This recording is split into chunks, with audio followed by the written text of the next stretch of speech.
नमस्कार, आप सभी को बात करते हैं उत्तर प्रदेश, यूपी और देश दुनिया की जुड़ी सबसे बड़ी महत्वपूर्ण काम की खबरें, क्योंकि खबरें एकदम बड़ी बड़ी दमदार लेकर आया हूँ। वीडियो को अंत तक देखिएगा ताकि आपको सारी खबरें एकदम शानदार धमाकेदार मिले। चलिए शुरू करते हैं आज की इस वीडियो को। उससे पहले वीडियो को लाइक नहीं किया तो लाइक कर दीजिए। चलिए बात कर लेते हैं सबसे पहली बड़ी महत्वपूर्ण खबर की तरफ। जी हाँ, सबसे पहले बात करते हैं BSNL की नई शुरुआत। नए लोगों के साथ नई 7 सर्विसेज, मिलेगा हाई स्पीड इंटरनेट। ऐसा फॉर्मूला अभी तक किसी ने आपको नहीं दिया है। जी हाँ, आपको पहला इसलिए बता रहा हूँ क्योंकि बिना इंटरनेट के तो आप मेरी वीडियो भी नहीं देख पा रहे हो, इसीलिए मैंने सोचा कुछ अच्छी चीज़ बताते हैं आपको सुबह सुबह। जी हाँ, जो भारत संचार निगम लिमिटेड एंड BSNL है, उन्होंने मंगलवार को अपने नए लोगों के साथ इसे लॉन्च किया और साथ ही कंपनी ने अपने कस्टमर्स के लिए 7 नई सर्विसेज भी लॉन्च कर दी हैं। जी हाँ, आपको बता देना चाहते हैं जिसमें आपको BSNL का स्पैम फ्री नेटवर्क मिलने वाला है, BSNL national of wifi roaming मिलेगा, BSNL IFTV मिलेगा। जी हाँ, जिसमें आप जो पहली बार फाइबर आधारित जो इंटरनेट टीवी सेवा होती है उसमें FTH के जो नेटवर्क के माध्यम से 500 फ्री लाइव चैनल, जी हाँ, आप लाइव चैनल भी दे सकेंगे। जी हाँ, और उसी के साथ एंटी टाइम जो ATS कियोस्क होता है वो मिलेगा, डायरेक्ट टू डिवाइस आपको ऑप्शन मिलेगा, सार्वजनिक सुरक्षा में आपदा राहत मिलेगा, खदानों में पहला 5G इंटरनेट आपको मिलने वाला है। वाकई में बहुत शानदार कर रहा है BSNL और वास्तव में मानना पड़ेगा धमाके पे धमाका ही कर रहा है। चलिए इसी के साथ बढ़ते हैं, जान लेते हैं गोल्ड और सिल्वर के प्राइस, क्योंकि आप सबको पता है अभी सीजन आने वाला है। जी हाँ, धनतेरस, इसीलिए थोड़ा सा देख लो ताकि सोना चांदी खरीदना हो तो पता रहे। रिकॉर्ड स्तर पर सोने चांदी के दाम धनतेरस पर फीकी रह सकती है बिक्री। जी हाँ, आपको बता देना चाहते हैं भारत के आभूषण, थोक और खुदरा विक्रेताओं का मानना है कि इस बार धनतेरस पर मांग कम रहेगी, खासतौर से मात्रा में कमी आएगी। उन्होंने कहा कि भले ही सीमा शुल्क कम हो, लेकिन दिवाली के त्यौहार से पहले पीली धातु की कीमतें रिकॉर्ड पर पहुंच गई है। सोने की कीमत इस समय 80,000 रुपये प्रति 10 ग्राम के आसपास है, जबकि चांदी की कीमत 1 लाख रुपये प्रति किलोग्राम के पार गई है। जी हाँ, तो वाकई में जब सोने और चांदी के रेट में इतनी ज़्यादा अगर बढ़ोतरी देखेगी तो वाकई में लोग कम ही खरीदेंगे। चलिए इसी के साथ बढ़ते हैं और जान लेते हैं अगली बड़ी खबर। ड्रोन उड़ाने पर बैन और सादे लिबास में जवानों की तैनाती। जी हाँ, आपको बता देना चाहते हैं पटना एयरपोर्ट पर 30 दिनों का हाई अलर्ट जारी कर दिया गया है। जी हाँ, और हाई अलर्ट में क्या हुआ है उसी के बारे में आपको और डिटेल में थोड़ा सा बता देता हूँ। पटना एयरपोर्ट के वॉच टावरों से हर छोर पर नज़र रखी जा रही है। एयरपोर्ट के 5 किलोमीटर के दायरे में ड्रोन उड़ाना प्रतिबंध लगा दिया। हवाई अड्डा परिसर में आने जाने वालों कार्गो को अतिरिक्त जांच और सख्ती भी बरती जा रही है। ठीक है, चलिए इसी के साथ बढ़ते हैं और जान लेते हैं अगली बड़ी खबर। आपको बता दें थोड़ा सा यूपी के मौसम के बारे में। अगले 48 घंटे में बदलेगा यूपी का मौसम, गरज चमक के साथ बारिश के आसार, ठंड में होगा इजाफा। आपको बता दें उत्तर प्रदेश में मौसम फिर से U-टर्न लेगा। जी हाँ, 48 घंटों के बाद यूपी के अंदर फिर से कई हिस्सों में गरज चमक के साथ हल्की बारिश की संभावना दिख रही है, तो यूपी में थोड़ा सा मौसम घूम सकता है। जी हाँ, 24 अक्टूबर को 2 दिनों तक मौसम ऐसा बना रहेगा। बाकी आने वाले समय में कुछ अपडेट आएगा तो मैं आपको मेरे चैनल के माध्यम से बता दूंगा। चैनल को सब्सक्राइब करके रखिए ताकि हर खबर सबसे पहले आपको मिलेगी और सबसे लेटेस्ट खबर होगी।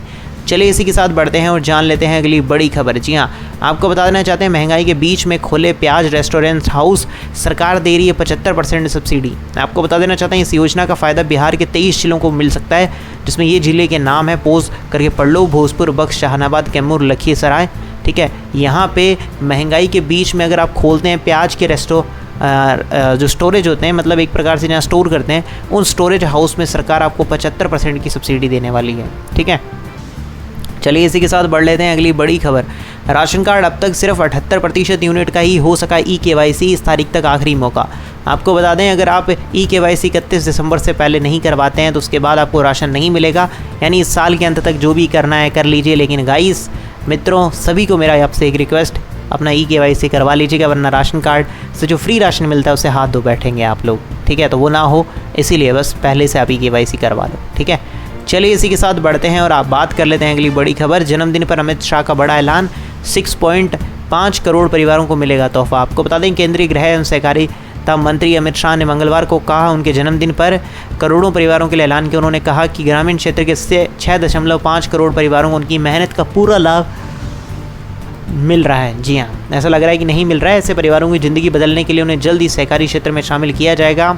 मंगलवार को उन्होंने कहा कि दूध उत्पादन से 6.5 करोड़ ग्रामीण परिवार क्षेत्र के दायरे से बाहर हैं। उचित मूल्य नहीं मिलने के कारण उन्हें शोषण का सामना करना पड़ता है। डेयरी से कारोबार में जुड़े 8 करोड़ ग्रामीण प्रवीणों के लिए 1.5 करोड़ की सहकारिता जो क्षेत्र का हिस्सा है वो होगा। तो बाकी उस पर बात चल रही, क्या है उनकी प्लानिंग, उसके बारे में भी आपको थोड़ा सा बता देना चाहते हैं।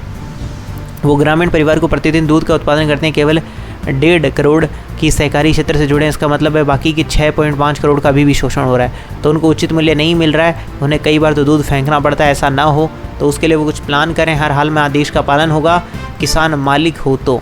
जी हाँ, सारी चीज़ें बहुत अच्छे से सोची जा रही है। उन्होंने अपने जन्मदिवस पर कुछ अच्छा करने का सोचा है, जो वाकई में बहुत ही अच्छी बात होगी।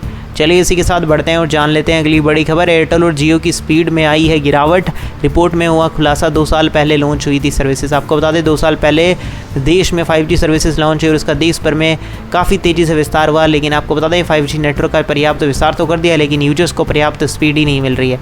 जी हाँ, ओपन सिग्नल ने अपनी लेटेस्ट रिपोर्ट में एक खुलासा किया। उन्होंने बताया कि 5G का जो विस्तार है वो हो तो गया, लेकिन उसका जो एक्सपीरियंस जिस लेवल पे चाहिए वो स्पीड नहीं मिल पा रही।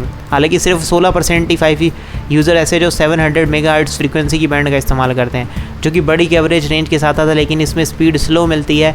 वहीं 84% यूजर्स 3.5 गीगाहर्ट्ज़ बैंड का इस्तेमाल करते हैं, जिसमें स्पीड ज़्यादा आती है, लेकिन कवरेज एरिया बहुत ही कम है। जी हाँ, तो इसी वजह से कुछ ना कुछ दिक्कत देखने को मिल ही रही है। बाकी आने वाला समय बताएगा, देखते हैं कौन जीतता है। बाकी BSNL भी एकदम कांटे की टक्कर में आ चुका है, टक्कर देने के लिए। ठीक है, चलिए इसी के साथ बढ़ते हैं और जान लेते हैं अगली बड़ी खबर। आपको बता दें लॉरेंस बिश्नोई के नाम पर राहुल गांधी को धमकी, फेसबुक पोस्ट पर कांग्रेस आक्रोशित, केस के लिए प्रदर्शन। आपको बता दें सलमान खान को धमकी देकर इस समय चर्चा ले रहे गैंगस्टर लॉरेंस बिश्नोई की फ़ोटो लगाकर फेसबुक पर कांग्रेस नेता राहुल गांधी को धमकी दी गई है। जी हाँ, सलमान खान को धमकी देकर इस समय चर्चा में चल रहे थे और उसी के बाद अब अलग ही चीज़ देखने को मिली है। फेसबुक पर कांग्रेस नेता राहुल गांधी को धमकी दी गई। जी हाँ, आपको बता दें बुद्धादित्य मोहिती नामक व्यक्ति ने अपने नाम से एक ID में धमकी दी और आक्रोशित हुए। यह मंगलवार को केस दर्ज कराने के लिए अमेठी में NSIU के कार्यकर्ताओं ने मुंशीगंज थाने पर प्रदर्शन किया। बनारस में भी केस दर्ज कराने के लिए कांग्रेस सिगरा थाने पर पहुंचे हैं। फेसबुक पोस्ट पर एक यूज़र ने अंग्रेजी में लिखा कि जर्मनी के पास गेस्टापो था, इजराइल के पास मोसाद था और USA के पास में CIO, अब भारत के पास लॉरेंस बिश्नोई। जी हाँ, ऐसा कुछ उन्होंने लिखा। लिस्ट में अगला नाम OBC और राहुल गांधी का होना चाहिए। पोस्ट सामने आने के बाद कांग्रेस कार्यकर्ता उस पर आक्रोशित हो गए।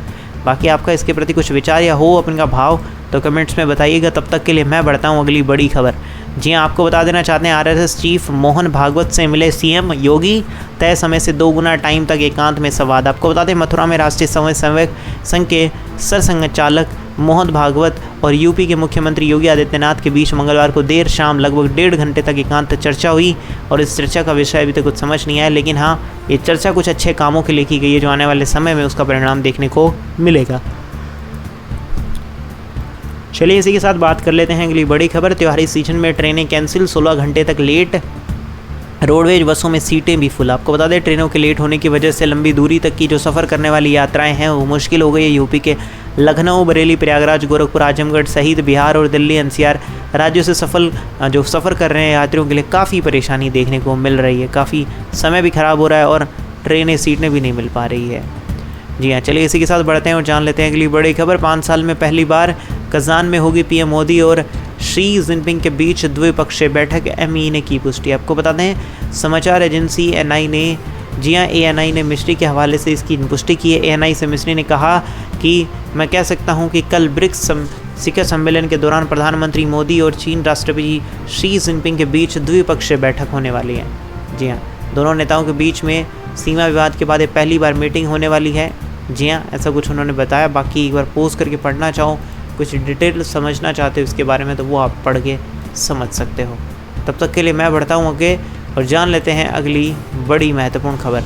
जी आपको बता दें आपको किसी ट्रांसलेटर की ज़रूरत ही नहीं है, जब पुतिन ने PM मोदी से किया मजाक। आपको बता दें पुतिन भारत और रूस के बीच मजबूत रिश्तों का जिक्र कर रहे हैं। उन्होंने कहा कि दोनों के देशों के बीच ऐसा संबंध है जिन्हें समझने के लिए किसी ट्रांसलेटर की ज़रूरत ही नहीं है।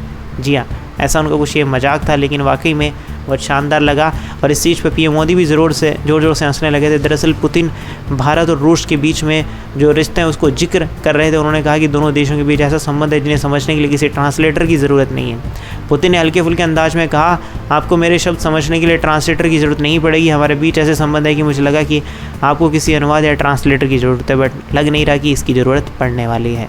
जी हाँ, तो ये थी अभी आज की सबसे बड़ी महत्वपूर्ण उत्तर प्रदेश UP की सबसे बड़ी महत्वपूर्ण काम की खबरें। कैसी लगी आपको सारी की सारी खबरें मुझे कमेंट्स में बताइएगा। वीडियो अच्छा लगा तो वीडियो को लाइक कर दीजिए, चैनल सब्सक्राइब नहीं करा तो सब्सक्राइब करके घंटे के निशान को दबाना मत भूलिएगा। मैं मिलूंगा ऐसी अच्छी और वीडियो के साथ, तब तक के लिए जय श्री राम, जय हिंद, वंदे मातरम।